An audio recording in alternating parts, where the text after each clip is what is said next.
নমস্কাৰ, মই বিকিৰণ বৰুৱা আপোনালোকক ৰিচাইক্লিং আৰ্মিৰ অন্য এটা ভিডিঅ'লৈ স্বাগতম জনালোঁ। আজি আমি আলোচনা কৰিম আমি কেনেদৰে আৱৰ্জনাৰ পৰা উপাৰ্জন কৰিব পাৰোঁ। আহক আমি ভিডিঅ'টো আৰম্ভ কৰোঁ। বৰ্তমান ভাৰতত প্ৰায় 1,60,000 মেট্ৰিক টন আৱৰ্জনা প্ৰত্যেক দিনাই সৃষ্টি হয়। ইয়াৰে কিছু অংশ মিউনিচিপালিটিজ কৰ্পোৰেচনে সংগ্ৰহ কৰে আৰু তাৰে 90% মিউনিচিপালিটিজ কৰ্পোৰেচনে সেইবোৰ ডাম্প এৰিয়াত পেলাই দিয়ে। তাৰ ফলত কেনেধৰণৰ পৰিস্থিতিৰ সৃষ্টি হয় আমি নিশ্চয় জ্ঞাত। এই লকডাউনৰ সময়ছোৱাত আমি উপলব্ধি কৰিছোঁ যে আমি কেনেধৰণে আমাৰ দেশখনক প্ৰদূষিত কৰি তুলিছোঁ।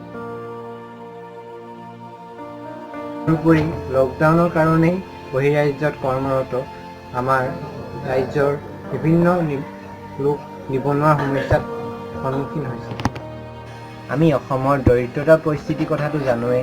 সেয়েহে মই আৱৰ্জনাৰ পৰিমাণ দেখি আৰু দৰিদ্ৰতাৰ পৰিস্থিতি দেখি মই এটা প্ৰচেষ্টা হাতত ল'ব বিচাৰিছোঁ। আহক আমি এইটো কেনেধৰণে কৰিম।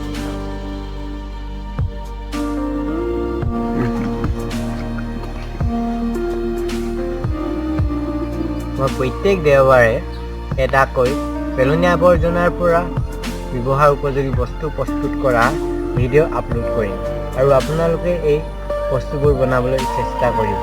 পিছে এটা কথা মনত ৰাখিব, সেই পেলনীয়া বস্তুবোৰ ভালদৰে চাফ চিকুণ কৰি ল'ব আৰু সেই প্ৰস্তুত বস্তুবোৰ বিক্ৰী কৰিব।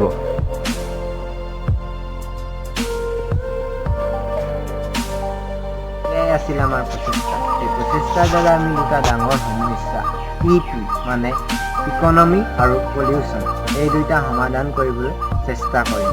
এই চেষ্টাৰ সহভাগী হ'বলৈ আপোনালোকে এই ভিডিঅ'টো যিমান পাৰে শ্বেয়াৰ কৰক, যাতে এই ভিডিঅ'টো প্ৰয়োজনীয় ব্যক্তিয়ে ভালদৰে পায়। ধন্যবাদ। জয় আই অসম।